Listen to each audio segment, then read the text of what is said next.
हरे राम राम राम हरे हरे, हरे कृष्ण कृष्ण कृष्ण हरे हरे, हरे राम राम राम हरे हरे, हरे कृष्ण कृष्ण कृष्ण हरे हरे, हरे राम राम राम हरे हरे, हरे कृष्ण कृष्ण हरे हरे। कृष्णाय वासुदेवाय हरये परमात्मने प्रणतक्लेशनाशाय गोविन्दाय नमो नमः। नाम संकीर्तनं यस्य सर्व पाप प्रणाशनं प्रणामो दुःखशमनः तं नमामि हरिं परं। कलये सुन्दराकारं सदैव प्रियदर्शनम् अज्ञाननाशकं देवं सद्गुरुं मुरलीधरं। श्रीहरये नमः, श्रीहरये नमः, श्रीहरये नमः। गोपिका जीवनस्मरणं गोविन्दा गोविन्दा। सद्गुरुनाथ महाराज की जय। சாய் டிவி நேயர்களுக்கு நமஸ்காரம். ஸ்ரீமத் பாகவதத்தில் 6வது ஸ்கந்தம் பார்த்து கொண்டிருக்கின்றோம். அந்த 6வது ஸ்கந்தத்தில் விஸ்வரூபன் அப்படின்னு சொல்லக்கூடிய தொஷ்டாவோட புத்திரனை தேவர்கள் குருவாக வரித்தார்கள் அப்படின்னு பார்த்தோம். ஏன் பரிசுத்த ஒரு கேள்வி கேட்டால், தேவர்களுக்கு குரு பிரகஸ்பதி தானே, ஏன் பிரகஸ்பதியை விட்டுட்டு எப்படி துவஷ்டா பையனை ஏற்றுண்டா, எதனால் இந்த ஒரு மாற்றம் ஏற்பட்டது, எதனால் அவர் குருவாக இருந்தார் அப்படின்னு ஒரு கேள்வியை கேட்டதுனால, ஒரு சமயம் பிரகஸ்பதி இந்திரனை பார்க்கறது இந்திரலோகத்துக்கு வரார். அப்போ இந்திரன் அந்த அப்சரஸோட நடனங்களை பார்த்துட்டு இருந்ததுனால குருவுக்கு கொடுக்க வேண்டிய மரியாதையை கொடுக்க தவறிட்டான். அதனால் பிரகஸ்பதிக்கு மனசில் கொஞ்சம் வருத்தம் பாட்டு இந்த நேரத்தில் நான் வந்திருக்கக்கூடாது, வந்துட்டேன் அப்படின்னு நினச்சிட்டு அவர் இங்கேருந்து மறைஞ்சிட்டார். அந்த டான்ஸ்லாம் முடிஞ்சதுக்கப்புறம் இந்திரனுக்கு உரைச்சி, ஆஹா நான் இன்றைக்கி இந்த பதவியில் உட்காந்துருக்கேன் அப்படின்னு அது காரணம் யார் அப்படின்னு கேட்டால் அவரோட குருனா. அந்த குருவோட கிருப்பையினால தான் எனக்கு இந்த ஐஸ்வர்யமே கிடச்சிருக்கு, நான் சொர்க்காதிபதியாக இருந்துகிட்ருக்கேன். அந்த குரு வரப்போ அவரை பார்த்து நான் பார்க்காத மாதிரி இருந்துட்டேன்னு தன் தப்பை உணர்ந்தான். வருத்தப்பட்டுன்ட்டு அவரை தேடுறான், அவர் இருக்கிற இடத்துல போய் பார்க்குறான், அவரை பார்க்க முடியல. இதுலேருந்து என்ன தெரியுதுன்னு கேட்டால், தேவர்களுக்கு கூட குரு ரொம்ப துர்லபம் அப்படிங்கிறது புரியுது. அப்போ என்ன ஆகிடுதுன்னா, பிரம்மாட்ட பிரார்த்தனை பண்ணிட்டா. பிரம்மா சொன்னார், இது மாதிரி பிரகஸ்பதி உங்கள் மேலே இருக்கிற கோபத்தினாலாம் போல திருப்பி வந்துடுவார், கவலைப்படாதீங்கோ.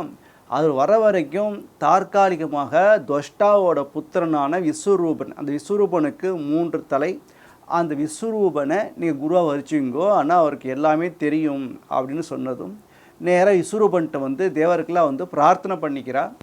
பிரார்த்தனை பண்ணுறப்ப சொல்கிறேன், இது மாதிரி நீங்கள் எங்களுக்கு குருவாக இருக்கணும், புரோகிதனாக இருக்கணும் அப்படின்னு கேட்டுன்றதும் அதுக்கு அவர் சொன்னார், நான் உஞ்சவர்த்தி எடுத்துட்டாவது நிம்மதியாக இருப்பேனே தவிர எனக்கு இந்த புரோகிதனாக இருக்கிறது எனக்கு இஷ்டம் இல்லை, என்னை விட்டுருங்கோ அப்படின்றார். இல்லை பிரம்மா தான் சொன்னார் அப்படின்னதும் சரின்ட்டு பிரம்மாவோட வார்த்தைக்கு கட்டுப்பட்டு விஸ்வரூபன் என்ன அப்படின்னாருனாக்கா அவளுக்கு குருவாக இருந்தார்.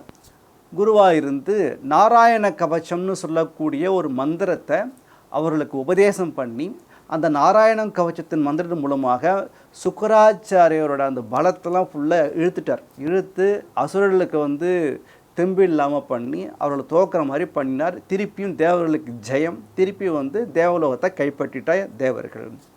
இந்திரன் சொர்க்காதிபதியாக இருக்கான் அப்படின்னு சொல்லி முடிக்கிறார். உடனே பரீட்சித்து கேட்குறான் ஸ்ரீசுகரை பார்த்து, சுவாமின் அந்த நாராயண கவச்சம் உபதேசம் பண்ணினான்னு சொன்னேலே, அந்த நாராயண கவச்சத்தை எனக்கு சொல்லுங்கோ, நான் கேட்கணும் ஆசைப்பட்றேன். எந்த ஒரு நாராயண கவச்சத்தை வச்சுண்டு தேவர்கள் அசுரால ஜெயிச்சாலோ அதுக்கு எனக்கு சொல்லுங்களேன் அப்படின்னதும் ஸ்ரீசுகர் சொல்ல ஆரம்பிக்கிறார். முதல்ல எந்த ஒரு மந்திரத்தை சொல்கிறதுக்கு முன்னாடியும் நம்ம கைகால்களை சுத்தி பண்ணிக்கணும். கைகாலை சுத்தி பண்ணிட்டு எந்த ஒரு தேவதையை நான் உபாசிக்க போகிறோமோ, தியானம் பண்ண போகிறோமோ, அந்த சுவாமியை சிரஸ்லேருந்து ஆரம்பித்து பாதம் வரைக்கும், அடுத்து பாதத்துலேருந்து ஆரம்பித்து சிரஸ் வரைக்கும் தியானம் பண்ணணும். தியானம் பண்ணி கரங்கள், கைகால்லாம் இருக்கு இல்லையா, இந்திரியங்கள்லாம் இருக்கு இல்லையா, எல்லாத்தையும் சுத்தி பண்ணிக்கணும். ஏன்னா இந்த மந்திரம் ஒரு கவச்சமாக இருக்க போகிறது, இந்த மந்திரம் சொல்கிறது நம்மளும் சுத்தி பண்ணிக்கணுங்கிறதுனால என்ன பண்ணணும்னு கேட்டாக்க அங்கன்யாசம் கரண்யாசம்னு சொல்லுவாள். ஃபஸ்ட்டு அங்கத்தை சுத்தி பண்ணிக்கணும், அப்புறம் கரங்கள் எல்லாம் சுத்தி பண்ணிக்கணும். சுத்தி பண்ணிவிட்டு அதுக்கப்புறம் இந்த நாராயண கவச்ச மந்திரங்கிறது வித்யா தேஜஸ் தபோ மூர்த்தி. இது வித்தியை கொடுக்கக்கூடியது, தேஜஸை கொடுக்கக்கூடியது, தபஸை கொடுக்கக்கூடிய எல்லாமே சேர்ந்து இந்த மந்திரத்தை ஜபிக்கணும், சுத்தமாக இருந்துட்டு ஜபிக்கணும் அப்படின்ட்டார். ஃபஸ்ட்டு ஆரம்பிக்கிறப்ப சொல்கிறார் பதகேந்திர பிருஷ்டே, அதாவது கருடனோட தோளில் உக்காந்துட்டு கருட வாகனா பகவான் வர்றார் இல்லையா, அதிலிருந்து ஆரம்பிக்கிறார். நெஸ்தாங்கிரி பத்ம, எந்த ஒரு பாதம் தாமரைப்பு போன்று இருக்கின்றதோ அந்த பாதத்தை தொங்க விட்டுண்டு கருடன் மேலே பகவான் நாராயணன் வந்துட்டுருக்கார். அப்படிப்பட்ட பகவான் எப்படி இருக்கானுக்கா, சங்கு சக்கரம் தராரி சர்மாசி கதேஷு, அதாவது சங்கு சக்கரம் கதை தோல் கத்தி எல்லாம் வச்சுட்டுருக்கார், வில் எல்லாம் வச்சுட்டுருக்கார், 8 கரங்கள் இருக்கு அவருக்கு. அப்படிப்பட்டவர் ஹரி, அப்படிப்பட்ட ஹரியான பகவான் என்னை ரட்சிக்கட்டும் அப்படின்னு நாராயண கவச்சம் ஆரம்பிக்கிறது. எந்த ஒரு நாராயணன் தன் 8 கரங்களில் சங்கு சக்கரம் கவச்சம் எல்லா ஆயுதங்களையும் சாத்திண்டு எந்த ஒரு கருட பகவான் தோளில் அமர்ந்துட்டு வந்துட்டுருக்காரோ அப்படிப்பட்ட கருட பகவான் மேல் அமர்ந்து கொண்டிருக்கக்கூடிய ஹரி பகவான் என்னை ரட்சிக்கட்டும் அப்படின்னு ஆரம்பிக்கிறார். அப்புறம் இந்த மத்ஸ்யமூர்த்தி அவதாரம் பண்ணினார் இல்லையா, மீனா அவதாரம் பண்ணினார். எனக்கு ஆபத்துங்கிறது எங்கே வேணால் ஏற்படலாம், நிலத்தில் ஏற்படலாம், நீரில் ஏற்படலாம், ஆகாசத்தில் ஏற்படலாம். ஆகாசத்துலேயும் இப்போ ஃப்ளைட்டில் போயிட்டே இருக்கும், அப்போ ஏதாச்சும் ஒரு ஆபத்து ஏற்படலாம். போட்டில் போயிட்டே இருக்கும், கப்பலில் போயிட்டே இருக்கும், அப்போ நீரில் ஏதாச்சும் ஆபத்து ஏற்படலாம். லேண்ட்லேயே ரோட்லேயே போகிறப்ப எழுத்தாப்பில் வரவன் மோதுறதுக்கு வாய்ப்பு இருக்குது. அதனால் ஆபத்துங்கிறது எல்லா இடத்துலையுமே இருக்குது. பள்ளத்தாக்குலேயும் இருக்குது, மேடுலேயும் இருக்குது, மேலேயும் இருக்குது, கீழேயும் இருக்குது, தண்ணியிலையும் இருக்குது, ஆகாசத்துலேயும் இருக்குது. அதனால் ஆபத்துங்கிறது இந்த இடத்துல தான் ஏற்படும் சொல்ல முடியாது இல்லையா. அதனால் தேவர்களுக்கு எல்லா டைரக்ஷன்லையும் போகக்கூடியவாள் இல்லையா. அதனால் இந்த மந்திரத்தில் சொல்கிறார், எனக்கு ஃபஸ்ட்டு கருட வாகனனாக இருக்குது, கருடன் மேலே ஏறி அமர்ந்து கொண்டு வந்திருக்கக்கூடிய அந்த பகவான் காப்பாற்றட்டுன்னு ஆரம்பித்தவர். அடுத்து சொல்கிறார், எனக்கு ஜலத்தில் ஏற்படுற ஆபத்துலேருந்து மத்ஸ்யமூர்த்தி காப்பாற்றட்டும். எந்த ஒரு பகவான் மீனவதாரம் எடுத்தாரோ அந்த பகவான் எனக்கு ஜலத்தில் ஏதாவது தண்ணியில் ஏதாச்சும் ஆபத்து வந்தது அப்படின்னு சொன்னாக்க அந்த ஆபத்துலேருந்து என்னை காப்பாற்றட்டும் அப்படின்றார். அதுக்கப்புறம் வருணபாசிலேருந்து என்னை காப்பாற்றட்டும் அப்படின்னு சொல்கிறார். அப்புறம் பூமியில் போயிட்டே இருக்கிறப்ப வாமன பகவான் என்னை காப்பாற்றட்டும். ஏன்னா வாமன பகவான் தான் மகாபலி சக்கரத்திலிருந்து 3 அடி நிலம் கேட்டு எல்லா லோகத்தையும் அவர் தான் அளந்தார் இல்லையா. அதனால் பூமியில் ஏற்படக்கூடிய ஆபத்துகள்லேருந்து வாமன பகவான் காப்பாற்றட்டும். அதுக்கப்புறம் ஆகாசத்தில் ஏதாச்சும் பிரச்சனை வந்தது அப்படின்னு சொன்னாக்க, மேலே இருக்கிறப்ப பிரச்சனை வந்துன்னு சொன்னாக்கா திருவிக்கிரமூர்த்தி என்னை காப்பாற்றட்டும் அப்படின்றார். யார் ஒரு பெரிய அட்டகாசம் பண்ணுறப்ப எல்லா திக்குலேயும் பயந்தாலும் அந்த நரசிம்மமூர்த்தி என்ன பண்ணா, நான் காட்டில் போடுறப்பையோ இல்லை பிரயாணம் பண்ணுறப்ப, அந்த காலத்தில் இது மாதிரி சிட்டிஸ்லாம் கிடையாது, ஒரே காடுகள் தானே இருந்தது. அதனால் காட்டில் சஞ்சாரம் பண்ணுறப்ப நரசிம்மமூர்த்தி எந்த ஒரு சிம்ம கர்ஜனையை கேட்டதுமே எல்லாம் கர்ப்பிணியாக இருக்கிற பெண்கள்லாம் பிரசவிச்சிட்டாலாம். அந்த சப்தத்திலேயே எல்லாரும் பயப்படக்கூடிய கர்ஜனை இருக்கே, அப்பேற்பட்ட சிங்கம் என் நரசிம்ம சுவாமி நான் காட்டில் சஞ்சாரம் பண்ணுறப்ப என்னை காப்பாற்றட்டும், அங்கே ஏற்படக்கூடிய ஆபத்துகள்லேருந்து என்னை காப்பாற்றட்டும். அப்புறம் இந்த பூமாதேவி பாதாளத்தில் போய் மறைஞ்சி போயிட்டா ஹிரண்யாக்ஷனால், தன் தித்திப்பல்லால் அந்த பூமாதேவியை தன் சொஸ்தானத்துக்கு எடுத்து வராக சுவாமி எடுத்து வந்தார் இல்லையா. அந்த வராக சுவாமி என்ன பண்ணுனாக்கா, எனக்கு வழியில் ஏற்படக்கூடிய ஆபத்துகள்லேருந்து எனக்கு காப்பாற்றட்டும். அசௌ வராகா அத்வனி மா ரக்ஷத்து, எனக்கு வழியில் ஏற்படக்கூடிய ஆபத்துகள்லேருந்து வராக சுவாமி, எந்த ஒரு வராக சுவாமி பூமியை சொஸ்தானது கொண்டு வச்சாரோ அந்த வராக சுவாமி என்னை காப்பாற்றட்டும். அப்புறம் எனக்கு மலை சிகரங்கள், மலை மேலே ஏதாச்சும் ஒரு ஆபத்து வந்ததுனாக்கா அத்ரி கூடேஷு ராமஹா, பரசுராமர் காப்பாற்றும். ஜமதக்னி புதல்வரான பரசுராமர் அந்த மலை மேலே ஏற்படக்கூடிய ஆபத்துலேருந்து என்னை காப்பாற்றட்டும். அப்புறம் நான் ட்ராவல் பண்ணிகிட்டே இருக்கிறப்ப எந்த ஒரு பகவான் 14 வருஷம் காட்டில் வனவாசம் வந்தாரோ அந்த ராமச்சந்திர மூர்த்தி லக்ஷ்மணகா பரதாகிரஜகா, அப்படிப்பட்ட அந்த ராமச்சந்திர மூர்த்தி நான் பிரயாணம் பண்ணுறப்ப, நான் ட்ராவல் பண்ணுறப்ப என்னை காப்பாற்றட்டும். அதாவது ட்ராவல் பண்ணுறப்ப எனக்கு ஆபத்து வந்ததுன்னு சொன்னாக்க இந்த ஆபத்துகள்லேருந்து என்னை காப்பாற்றட்டும். அப்புறம் ஏதாச்சும் உக்கிர தர்மாத்து அகிலாத்து பிரமாதாத்து சொல்கிறார். ஆபிச்சாரம், யாரோ நம்மளுக்கு ஆபிச்சாரம் பண்ணிட்டா அப்புறம் வந்து சில கவனக்குறைகள்லாம் ஏற்பட்டிருக்கும். அதுலேருந்து யார் நாராயணனே என்னை காப்பாற்றட்டும், நாராயணம் மாம் பாதுகும், நாராயணனே என்னை காப்பாற்றட்டும். அப்புறம் வந்து கர்வம் எல்லாருக்கும் ஏற்படக்கூடிய ப்ராப்ளம் இல்லையா, கர்வம் எல்லாருக்கும் வரும் இல்லையா, அந்த கர்வத்திலேருந்து அர்ஜுனன் காப்பாற்றட்டும். தத்தாத்திரேயர் வந்து எனக்கு யோகம் பண்ணக்கூடிய சக்தி இல்லை, அதை பண்ணலைங்கிறதுனால அந்த தத்தா என்னை காப்பாற்றட்டும் அப்படின்னு சொல்கிறது.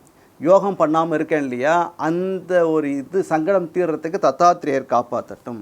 அப்புறம் வந்து கர்மா வந்து நம்ம வந்து சரியாக பண்ணுறதே இல்லை இல்லையா, அப்போ நான் தப்பாக பண்ணியிருந்தா கூட கர்ம பந்தாது பாயாது கபில முனிவர் அதிலிருந்து எனக்கு ரட்சிக்கட்டும். அப்புறம் வந்து எனக்கு வந்து காமவசப்படுறோம் இல்லையா, எல்லோரும் காமத்துக்கு ஆசைப்படுறோம் இல்லையா, அந்த காமத்திலேருந்து காம நோயில் விடுபடுறதுக்கு என்ன பண்ணுனாக்கா சனத்குமாரர் காப்பாற்றட்டும். காமதேவாத்து சனத்குமாரக ஆபத்து. ஏன்னா சனத்குமார்கள் தான் வந்து பிறந்ததுமே ஊர்வரதேசாக கிளம்பி மேலே போயிட்டான், வைகுண்டத்துக்கு போயிட்டான், ஹரிச்சரணம் ஹரிச்சரணம்னு சொல்லிட்டும். அப்படிப்பட்ட சனத்குமாரர்கள் எனக்கு காமமே வராமல் பார்த்துக்கட்டும். அப்புறம் வந்து நான் போயிட்டே இருக்கிறப்ப வழியில் ஏதோ தேவதை கோவில்லாம் இருக்குது, அதை வந்து நான் நமஸ்காரம் பண்ணலை அப்படின்னாக்கா அதுக்கு ஒரு பாவம் உண்டு இல்லையா, அது ஒரு தேவதை தான், இந்த பகவான் வச்ச தேவதை தான், பகவானோட ஒரு சொரூபம் தான் அந்த தேவதை. அப்படி அந்த கோவிலை பார்த்துட்டும் பார்க்காத மாதிரி போனேன் அப்படின்னு சொன்னாக்கா அதுக்கு ஒரு பாவம் வரும் இல்லையா, அதிலிருந்து ஹயகிரிவர் என்னை காப்பாற்றட்டும். பதிதேவகா ஹேலநாத்து ஹயசீர்ஷா மாம் அபது. ஹயகிரிவ பகவான் நான் வழியில் போகிறப்ப ஏதாச்சும் கோயிலை பார்த்துட்டு அந்த கோயிலை நமஸ்காரம் பண்ணாமல் அந்த தேவதையை அவமதிச்சிருந்தாக்க அந்த பாபத்திலிருந்து ஹயகிரிவர் காப்பாற்றட்டும். அப்புறம் வந்து தேவ பூஜை பண்ணுறப்ப புருஷார்ச்சனாந்தராத் தேவ ரிஷிவர்யா, நான் வந்து தேவ பூஜை பண்ணிகிட்டே இருக்கிறப்ப எச்சு தப்பு பண்ணியிருந்தேனாக்கா அதிலிருந்து நாரதர் ரஷிக்கட்டும். அப்புறம் வந்து கூர்மோ ஹரிஹி நிறையாத சேஷாத் மாமவது, எல்லா வினைகளிலிருந்து கூர்மாவதாரம் எடுத்த நாராயணன் என்னை ரட்சிக்கட்டும். அப்புறம் வந்து சாப்பிட்றப்ப சில அஜீரண கோளாறு வருது, எல்லாருக்கும் ப்ராப்ளம் எங்கேயும் ஸ்டார்ட் ஆகுதுனாக்கா ஃபுட் பாய்சன்னு சொல்கிறோம் இல்லையா, சரியான ஆகாரம் இல்லைன்னு சொன்னாக்கா உடம்புக்கு ஏதோ வியாதி வந்துடுது. அப்படிப்பட்ட அந்த பிரச்சனைகளிலிருந்து என்னன்னாக்க பகவான் தன்வந்திரிகி அபத்யாத் பாதுகு, அந்த மாதிரி பத்தியமில்லாத அபத்திய போஜனத்திலிருந்து இந்த தன்வந்திரி பகவான் என்னை ரட்சிக்கட்டும். அப்புறம் வந்து சீதம் உஷ்ணம் இந்த துவந்தம்லாம் இருக்குது இல்லையா, நல்ல குளிர் அடிக்கிறது நல்ல வெயில் அடிக்கிறது, அதிலிருந்து ரிஷபதேவர் என்னை ரட்சிக்கட்டும். ரிஷபகா துவந்தாத் பயாத் பாதுகு லோகாத் எங்கேச்சு. உலகனால பழி போடும் இல்லையா, 4 பேர் பேசிகிட்டே இருப்போம் இல்லையா, அந்த உலக பழியிலிருந்து யக்ஞதேவன் காப்பாற்றட்டும்.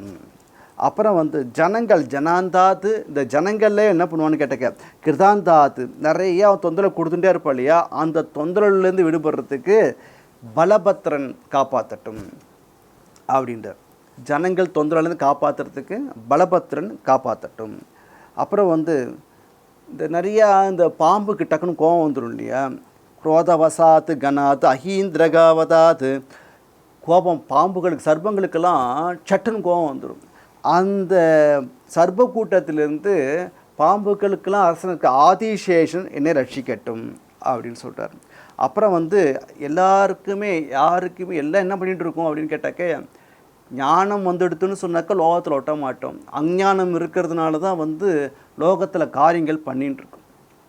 நான், என் வீடு, என் மனைவி, என் மக்கள், என் பசு அப்படின்னு நம்ம சொல்ல நான் தான் முக்கியம் அப்படின்னு நான் கடைசி அப்படி வந்துடுறோம் இல்லையா. அப்படிப்பட்ட அந்த அஞ்ஞானத்திலிருந்தும் வியாச பகவான் காப்பாற்றுறார். வியாசர் தான் வந்து இந்த அஞ்ஞானத்தை போக்குறதுக்காக நிறைய கிரந்தங்கள் பண்ணினார். இந்த பாகவதமும் அவர் தான் 18 புராணங்கள் பண்ணினார். எதற்காக பண்ணினார்னாக்க அஞ்ஞானத்தில், இந்த சம்சாரத்தில் அஞ்ஞானத்தினால அவதிப்படக்கூடிய ஜீவராசிகள்லாம் கரையேறணும் அப்படிங்கிறதுக்காக தான் வியாச பகவான் இத்தனை கிரந்தங்கள்லாம் பண்ணினார். அவர் சொல்கிறார், இந்த சம்சாரங்கிற வியாதிக்கு எதிராக மருந்து பேஷஜம் ஔஷதம் எது அப்படின்னு கேட்டாக்க அச்சுதா அனந்தா கோவிந்தா பகவான் நாமா தான் காப்பாற்றும். அதனால் பகவான் நாம சொல்லுங்கோ, சத்தியம் சத்தியம் புனசத்தியம், 3 வாட்டி சத்தியம் பண்ணுறார். ஒரு வாட்டி சத்தியம்னு ஒரு வாட்டி சொன்னாலே சத்தியம்தான். 3 சத்தியம் புனகா சத்தியம், திருப்பி சத்தியம் பண்ணுறார். 3 வாட்டி சத்தியம் பண்ணுறார். என்ன நான் சொல்கிறேன் சத்தியம் பகவான் நாம சொல்லுங்கோ, அஞ்ஞானம் போயிடும், கஷ்டப்பட மாட்டேன், சம்சார துக்கம் வராது அப்படின்னு சொல்கிறதுனால என்ன பண்ணணும் அப்படின்னாக்க, இந்த அஞ்ஞானம் தீர்றதுக்கு என்ன பண்ணணுன்னாக்க பகவான் நாம சொல்லணும். கலவு கல்மஷ சித்தானம் பாபத்ரவியோபஜீவிதாம். இந்த கலியில் மக்கள் எப்படி இருப்பாங்க, கல்மஷ சித்தர்களாக இருப்பார். யாருக்குமே நல்ல சித்தமே இருக்காது, கல்மஷ சித்தம் தான் இருக்கும். எல்லாருக்குமே நான் ஒரு எண்ணம் இருக்கும், ஜலசி இருக்கும். அதனால் எல்லாரோட சித்தங்களும் என்ன எப்படின்னாக்க யாருக்கும் நல்ல சித்தமே கிடையாது. எப்படி சம்பாதிப்பானாக்க பாபத்ரவியோப ஜீவிதாம், பாபங்கள் பண்ணி ஜீவிப்பார்கள் அப்படின்னு சொல்கிறார். அப்போ இருக்கலாம் என்ன கதின்னு கேட்டாக்க கோவிந்த கீர்த்தனம், பகவான் நாம் கோவிந்தா அப்படின்னு சொன்னாக்க இந்த பாபத்திலேருந்து விடுபட்டுடலாம். அதனால் இந்த அஞ்ஞானம் இருக்கே, இந்த அஞ்ஞானம் இருக்கிறதுனால தான் பந்தங்கள் வருது. அதுதான் மோட்சத்துக்கு பிரதிபந்தகமாக இருக்குது. அதனால் இந்த அஞ்ஞானம் போகணும் அப்படின்னு சொன்னாக்க வியாச பகவான் தான் காப்பாற்றணும். அதுலேருந்து அவர் காப்பாற்றணும். பகவான் துவைபாயனகா அப்ரபோதாத்து அப்படின்றார். அஞ்ஞானத்திலேருந்து வியாச பகவான் காப்பாற்றட்டும். அப்புறம் பாகண்ட கணாத்து நாஸ்திகம், நிறைய நாஸ்திகெல்லாம் பேசுகிறா இல்லையா, கவனம் இல்லாமல் இருக்கா இல்லையா, அவள்கிட்டேருந்து புத்தர் பகவான் என்னை காப்பாற்றட்டும், புத்த அவதாரம் எடுத்த நாராயணன் என்னை ரட்சிக்கட்டும். அப்புறம் கல்கி பகவான் என்ன பண்ணானுக்க காலமலாத்து கலேகே பிரபாத்து, இந்த களி தோஷத்திலேருந்து கல்கி பகவானை ரட்சிக்கட்டும் அப்படின்னு. இதை நாராயண கவச்சம் ஃபுல்லாக பகவானோட மந்திரங்களே அவர் எடுத்த அவதாரங்களே தான் இந்த நாராயண திருப்பி வந்துட்டுருக்கு. அப்புறம் சொல்கிறார், அப்புறம் பிராதகா கேசவகா கதாயா மமஸ்யாத், காலை வேளையில் கேசவன் கதையால் என்ன காப்பாற்றட்டும், கதை இருக்கு இல்லையா, அந்த கதையால் என்ன காப்பாற்றட்டும். ஆத்தவேணுகு கோவிந்தகா ஆசங்கவம் அவ்யாத், எந்த ஒரு கிருஷ்ண பரமாத்மா வேணுகானம் பண்ணிட்டு மாடை மெச்சின்னு இருக்கானோ அந்த கோவிந்தன் சங்கவ காலம் முழுசாக என்னை காப்பாற்றட்டும். அப்புறம் பிற்பகல் கார்த்தாலேருந்து மத்தியானம் வரைக்கும் வச்சிங்களேன், பிற்பகலில் இப்படி யாருன்னு கேட்டாக்க கிருஷ்ணன் காப்பாற்றணும்னு சொல்கிறார். அப்புறம் பிற்பகலில் நாராயணன் உதாந்த சக்திக்கு நாராயணகா பிராக்னியபியாத்து, பிற்பகலில் நாராயணன் ரட்சிக்கட்டும். அப்புறம் அரீந்திரபாணிகி விஷ்ணுஹு மத்தியந்தியனே அவ்யாத்து, நடுப்பகல் 3 மணி மத்தியானம் வெயில் இருக்கு இல்லையா, அந்த நேரத்தில் சக்கரபாணியாக இருக்கக்கூடிய மகாவிஷ்ணு என்ன ரட்சிக்கட்டும். உக்ரதன்வாகா மதுஹா தேவகா அபராக்னே மாமவது திருதா மாதவகா சொல்கிறார். எந்த ஒரு பகவான் வில்லை எடுத்துட்டு மதுவை கொன்றாரோ அந்த பகவான் பிற்பகலில் என்ன காப்பாற்றட்டும். அப்புறம் திருதா மாதவகா பிரம்மா விஷ்ணு ருத்ரசுருவியாக இருக்கக்கூடிய லட்சுமிபதியாக இருக்கக்கூடிய அந்த பகவான் சாயம் அவத்து சாயங்காலத்தில் என்ன காப்பாற்றட்டும். அப்புறம் தோஷேகே பிரதோஷ காலத்தில் ரிஷிகேஷன் காப்பாற்றட்டும். அப்புறம் அர்த்தராந்திரே நிசீதச்ச ஏகா பத்மநாபகாவத்துக்கு, நல்ல நைட்டில் நடு இரவில், அப்புறம் அர்த்தஜாம அந்த இரவு நேரம்லாம் சொல்கிறோம் இல்லையா, அந்த ராத்திரி வேளையில் பத்மநாபன் என்னை ரட்சிக்கட்டும் அப்படின்னு சொல்கிறார். அப்புறம் பின்னிரவில் யாருன்னு கேட்டால் ஸ்ரீவசதாமேசு, எந்த ஸ்ரீவசங்கிற மச்சம் இருக்கிற பகவான் என்னை ரட்சிக்கட்டும். அப்புறம் சொல்கிறார் ஜனார்த்தன கடவுள் முன்காலத்தில் என்னை காப்பாற்றட்டும், விடியறதுக்கு முன்னாடி இருக்கிற காலம் இருக்கே அந்த காலத்தில் ஜனார்த்தன சுவாமி காப்பாற்றட்டும். அப்புறம் கார்த்தால விடிகாலம்புற யார் காப்பாற்றணும்னா தாமோதரகா பிரபாதே அவ்யாத்து, தாமோதரன் காப்பாற்றட்டும். அப்புறம் விஸ்வேஸ்வர காலஸ்வரூபியாக இருக்கக்கூடிய பகவான் காலமூர்த்தி ஸ்ரீ விஸ்வேஸ்வரகா அனுசந்தியம், எந்த ஒரு காலஸ்வரூபியாக இருக்கக்கூடிய பகவான் அந்த விஸ்வேஸ்வர பகவான் 2 சந்தியா காலத்துலேயும் என்ன காப்பாற்றட்டும். பார்த்தீங்கன்னா கார்த்தாலேருந்து ஆரம்பித்து அடுத்த நாள் கார்த்தால வரைக்கும் எப்படி பிரார்த்தனை பண்ணுறாரு பாருங்கள். எல்லாம் மகாவிஷ்ணு சுரூபமாக சொல்லிகிட்டு இருக்கார். இந்த நாராயண கவச்சம் இல்லையா, அதனால் அவரை பற்றியே சொல்கிறார். எந்தெந்த வேலையில் எந்தெந்த பகவான் காப்பாற்றணும் ரொம்ப அழகாக சொல்கிறார். கேசவன் காப்பாற்றணும், தாமோதரன் காப்பாற்றட்டும், நாராயணன் காப்பாற்றட்டும், கிருஷ்ணன் காப்பாற்றட்டும் அப்படின்னு சொல்கிறார். மேற்கொண்டு இந்த நாராயண கவச்சத்தை நாளைக்கு பார்க்கலாம். சத்குருநாத் மகாராஜ் கி ஜெய்.